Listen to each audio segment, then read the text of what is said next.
తూర్పుగోదావరి జిల్లా పోలీస్ కార్యాలయంలో ఈరోజు జిల్లా ఎస్పీ డి నరసింహకిషోర్ అర్ధవార్షిక నేర సమీక్షా సమావేశం జరిగింది. ఈ సమావేశంలో జిల్లాలో జరిగిన నేరాలు, రోడ్డు ప్రమాదాలు, చోరీలు, మహిళలపై జరిగిన నేరాలు, ఇతర నేరాలపై ఎస్పీ సమీక్షించారు. పెండింగ్ కేసులను సత్వరం పరిష్కరించేలా కృషి చేయాలని ఎస్పీ ఆదేశించారు. మహిళలపై నేరాలను నిరోధించేందుకు పగడ్బందీగా చర్యలు తీసుకోవాలన్నారు. నేరాల నిరోధానికి పోలీస్ గస్తీని ముమ్మరం చేయాలని సూచించారు. డ్రోన్లను వినియోగించుకుని నేరాలు జరిగే ప్రాంతాలను ముందుగానే గుర్తించి నిరోధించేందుకు చర్యలు తీసుకోవాలని ఎస్పీ ఆదేశించారు.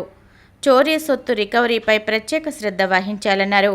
ఈ సమావేశంలో అడ్మిన్, అదనపు ఎస్పీ ఎన్బిఎం మురళీకృష్ణ, నేర విభాగం ఏఎస్పీఎల్ అర్జున్, డిఎస్పీలు, సిఐలు, ఎస్ఐలు పాల్గొన్నారు.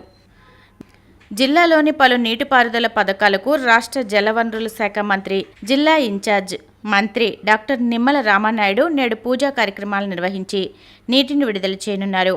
పట్టిసీమ ఎత్తిపోతల పథకం ద్వారా కృష్ణా డెల్టాకు నీటి విడుదల చేస్తారు. తాడిపూడి ఎత్తిపోతల పథకానికి నీటిని విడుదల చేస్తారు. అలాగే పట్టిసీమ లిఫ్ట్ పథకం పంపు హౌస్ నుంచి నీటిని విడుదల చేస్తారు. సాయంత్రం మంత్రి గోదావరి హారతి కార్యక్రమంలో పాల్గొంటారు. అనంతరం పుష్కర పంపు హౌస్ ద్వారా పురుషోత్తమపట్నం, సీతానగరం పరివాహక ప్రాంతాలకు నీటిని విడుదల చేస్తారు. హైదరాబాద్ సమీపంలోని పాసల మైలారం పారిశ్రామిక వాడలో సిగాచి కంపెనీలో జరిగిన పేలుడులో 40 మంది దుర్మరణం చెందిన 2 రోజులకే రాజమహేంద్రవరంలోని ఆంధ్ర పేపర్ మిల్లో హైడ్రోజన్ పెరాక్సైడ్ లీక్ సమాచారం ప్రజలను తీవ్ర ఆందోళనకు గురిచేసింది. అయితే పెను ప్రమాదం తప్పడంతో అంతా ఊపిరి పీల్చుకున్నారు. నిన్న పేపర్ మిల్లుకు వచ్చిన ట్యాంకర్ నుంచి ప్రమాదకరమైన హైడ్రోజన్ పెరాక్సైడ్ లీక్ అయింది. దీంతో కార్మికులు, స్థానికులు తీవ్ర ఆందోళన చెందారు. సమాచారం తెలుసుకున్న RDO R Krishna Nayak, deputy inspector of factories K Krishnamurthy అక్కడికి చేరుకుని పరిస్థితిని సమీక్షించారు. రాజమహేంద్రవరం అగ్నిమాపక కేంద్రం నుంచి 2 వాహనాలు, కొవ్వూరు అగ్నిమాపక కేంద్రం నుంచి మరో వాహనాలు, అలాగే ఆంధ్ర పేపర్ మిల్ వారి సొంత అగ్నిమాపక వాహనాలతో హైడ్రోజన్ పెరాక్సైడ్ ద్రావణాన్ని ప్రమాదరహితంగా మార్చేశారు. దీంతో పెను ప్రమాదం తప్పినట్టయింది. కేంద్ర ప్రభుత్వం ఉపాధి ఆధారిత ప్రోత్సాహక పథకంలో భాగంగా యువతకు ఉద్యోగాలు కల్పించే సంస్థలను ప్రోత్సహించేందుకు ఒక్కో అభ్యర్థికి నెలకు 3,000 రూపాయల చొప్పున 2 ఏళ్ల పాటు ప్రోత్సాహకాలను ఆయా సంస్థలకు అందజేయాలని నిర్ణయించినట్లు రాజమహేంద్రవరం ప్రాంతీయ భవిష్య నిధి సంస్థ కమిషనర్ కలువాయి వెంకటేశ్వర్లు వెల్లడించారు. ఆయన మీడియాతో మాట్లాడుతూ తయారీ రంగానికి మరో 2 ఏళ్లు ప్రోత్సాహకాలను అందిస్తారన్నారు. ఆగస్టు 1 నుంచి 2027 జూలైలో ఉద్యోగాలు కల్పించే సంస్థలకు ఈ పథకం వర్తిస్తుందన్నారు.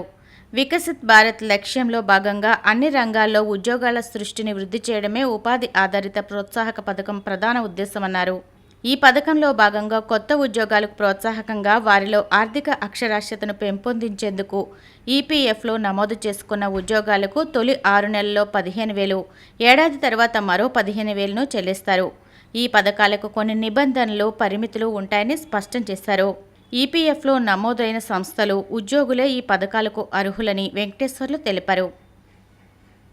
అహ్మదాబాద్ ఘటన మరువక ముందే నిన్న మరో ఎయిర్ ఇండియా విమానంలో పెద్ద సాంకేతిక సమస్యను ముందుగానే గుర్తించడంతో పెనుముప్పు తప్పింది. ఢిల్లీ నుంచి వాషింగ్టన్ డీసీకి వెళ్తున్న ఎయిర్ ఇండియా విమానం ఇంధనం నింపుకోవడం కోసం వియన్నాలో నిలిపారు.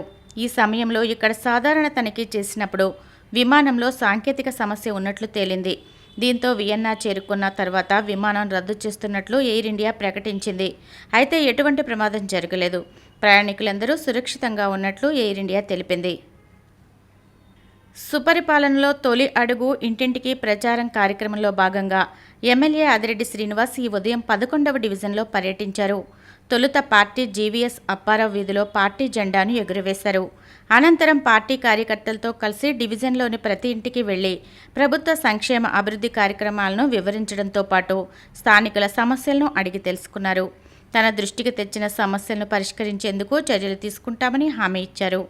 పార్టీ నాయకులు వర్రే శ్రీనివాసరావు తదితరులు ఆయన వెంట ఉన్నారు.